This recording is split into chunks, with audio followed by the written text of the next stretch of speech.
అందరికీ నమస్కారము. జ్యోతిష్యానికి సంబంధించినటువంటి విషయాలు తెలుసుకునే క్రమంలో కొందరు డేట్ ఆఫ్ బర్త్ తప్పుగా ఇవ్వడము, తదుపరి ఫోన్ చేసి మేము ఇచ్చిన డేట్ ఆఫ్ బర్త్ తప్పండి, మళ్ళీ ఒకసారి చూడండి అనడము, దాని కారణం చేత మాకు ఎంతో సమయం వృధా అవ్వడం లాంటిది కూడా చూస్తున్నాము. దయచేసి మీకు మేము చెప్పేది ఏమిటంటే, పుట్టినరోజు వివరములు ఇచ్చే సమయంలో 1కి 4 సార్లు మీ యొక్క వ్యక్తిగత జాతకము పరిశీలన చూపించుకుంటున్నారు కాబట్టి మీ పుట్టినరోజు వివరములు పూర్తిగా పరిశీలన చేసుకొని తదుపరి మాకు పంపించవలసినటువంటి బాధ్యత మీకు ఉంటుంది. కాబట్టి జ్యోతిష్యానికి సంబంధించినటువంటి ఏ సందేహం ఉన్నా నివృత్తి చేసుకోవడం తప్పేమీ కాదు.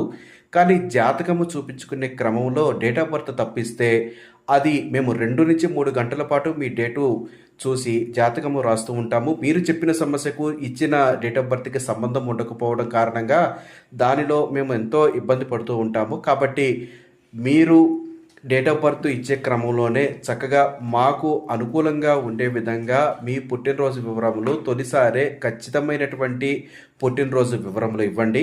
కొందరు అయితే పుట్టినరోజు వివరములు తప్పు ఇచ్చి జాతకము చెప్తున్న క్రమంలో మీకు ఈ డేట్ ఆఫ్ బర్త్ సరిగా అవ్వడం లేదండి, మ్యాచ్ అవ్వడం లేదు అని చెప్పినప్పటికీ కూడా మొండిగా ఇదేనండి మా పుట్టినరోజు వివరములు అంటారు. తిరిగి తిరిగి చివరాఖరికి లేదంటే తప్పు ఇచ్చాము అంటారు. కనీసం మన్నించండి అని కూడా అనే పరిస్థితి కూడా లేకుండా ఉండడము మేము ఇబ్బంది పడడం లాంటిది చూస్తున్నాము. కాబట్టి జాతక వివరణ కావాలి అనుకున్నవారు మీరు ఖచ్చితంగా మీ పుట్టినరోజు సరిగ్గా ఇవ్వండి. లేదు పుట్టినరోజు వివరములు సరిగ్గా లేవు అనుకున్నవారు మీ నామ నక్షత్రం ద్వారా జాతక పరిశీలన చేయించుకోండి.